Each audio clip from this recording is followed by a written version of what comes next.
5 days ago, and this is what you get for putting off your writing your remarks. 5 days ago, the New York Times published this photograph of Barack Obama and Valerie Jarrett.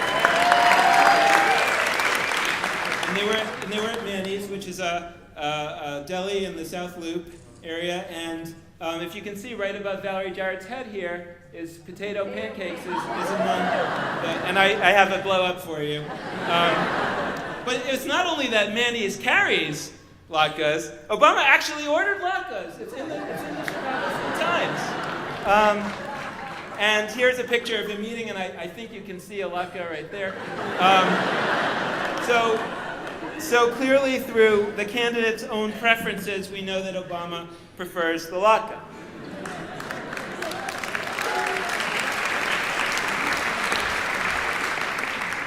And now what about McCain? Well, I couldn't find a picture. But hold on just one moment here.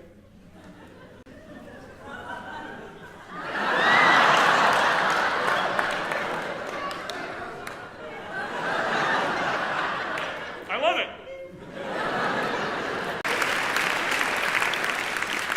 So McCain prefers the Hamantash. I didn't fully think through that I now have food in my mouth for the rest of the Okay, so clearly, on the surface level, Obama is associated with the latke, McCain with the Hamantash, but what about the deeper levels, the remes, the subtext? So, for this, we would look at the names of the candidates themselves, and we would start with John McCain, his name, John. Now, where in Jewish lore is the name John? Jewish lore. We'll deal with the Christian lore later. And a hint might be found by looking at part of his last name, the Mick or the Maccabees.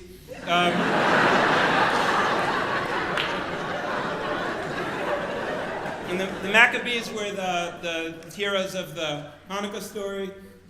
They were the sons of a priest named Mattathias. And the names of the Maccabees' sons were Judah, Yehuda, Shimon or Simon, Yonatan or Jonathan, Eliezer, not translated, and Yochanan or John. John is the English or Greek, I guess, translation of Yochanan. So that clearly establishes that the name John hints at the miracle of Hanukkah, the miracle of the oil lasting for 8 days. Now what about the drash, or the even deeper, the extrapolation meaning? Here we would look at the last name, McCain.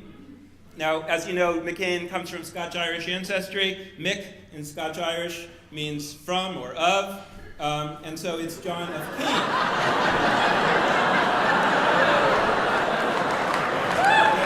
This is not meant to be an insult. This is merely meant to be a textual interpretation. Now, what do we know about Cain? Well, we know that Abel became a herder of sheep while Cain was a tiller of the soil. And as the book of Genesis goes on, it happened in the course of time that Cain brought from the produce of the earth an offering to the Lord. What his sacrifice, he made a sacrifice of produce, and Abel made a sacrifice of meat. So there's some pictures from various artists. We can see here that there's some vegetables. Here are some other vegetables. Here appears to be some kind of spaghetti. But the point is that Cain was a farmer and brought vegetables, and of course, what might this produce of the earth must refer to the potato. So we have in John McCain, we can also know him as Yochanan of Cain, and we know that there's the oil plus the potato is of course the latke. So this deeper level of meaning suggests that it's in fact John McCain who would be associated with the latke. Okay, well what about Obama? So Obama, again, at the level of remes, the subtext, we would look at his first name, Barak, which he has said many times means a blessing or blessed. And at Purim, which is the holiday that the Hamantash comes from, we have a phrase that we often say, which is Baruch Mordechai and Arur Haman. Blessed is Mordechai and cursed is Haman.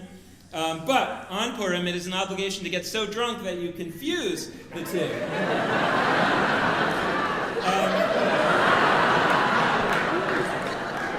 And what that leaves us with is blessed is Haman, blessed Haman, or Barak Haman.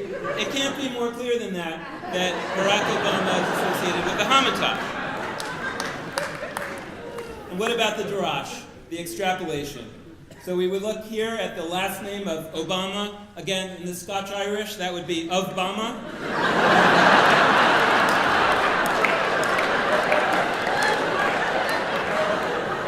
And so what is Bama? Well, it's actually a Bama in Hebrew is a high place. In the Bible, this is where the sacrifices were made when they weren't made at the temple, and they shouldn't have been made there. That was a high place. But there can be other kinds of high places. We're standing on a high place right now on a stage, which is also in Hebrew called a bama. And another kind of high place would be, of course, in this context, the gallows upon which Haman wanted to hang Mordecai, and ultimately Haman was hung upon. So what does that mean? That Barack Obama means the blessing of Haman's gallows. Which is ultimately the miracle of Purim, that we were freed from Haman's gallows. So that's the blessing. So the drunken confusion plus the gallows, of course, equals the Hamantash.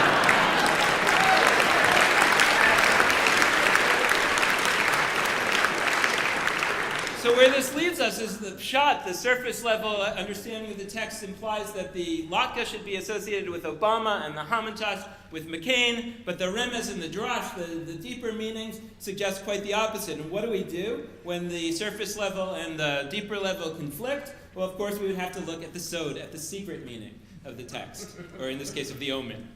What is that secret meaning? Well, one of the tools that we often use in Jewish interpretation to figure out a secret meaning is numerology.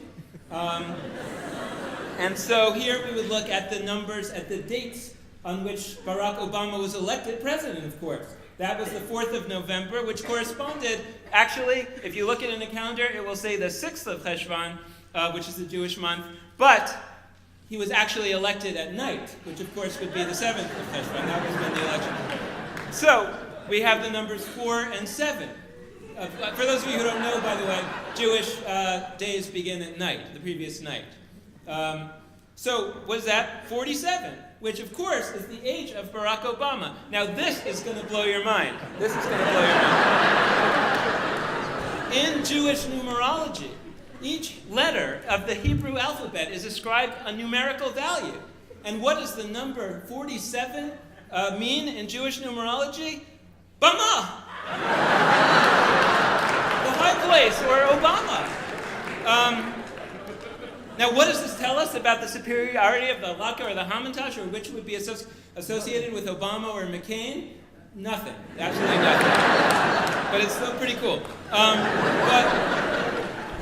But what can we do with numerology? What might the secret meaning of this election tell us? So again, we would take the term Bama, the number 47, a high place or stage. We would add that to 44 because Barack Obama is will be the 44th president of the United States, and we get the number 91, which in gematria, which is this way of ascribing numbers to letters, produces the word malach, or a messenger. Often has the connotation of an angel, but a messenger from God. Again, what is that? That doesn't necessarily bring us anywhere, but what about, what if we would add to that the number 62, which is the number debate this is? So then we would get the number 153, and that equals the word Bezalel. Now, Bezalel was a famous artist from the Bible who constructed a lot of the initial holy implements. Again, where does that bring us? Well, actually, this brings us somewhere. Because we are standing here on a stage.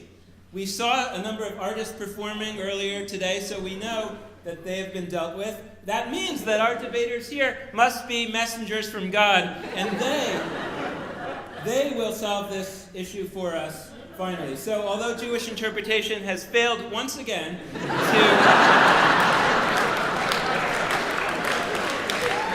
figure out this issue, we now finally have a message from God that these debaters this year, the greatest minds of the University of Chicago, who we've assembled yet again, will hopefully help us figure out the answer once and for all. So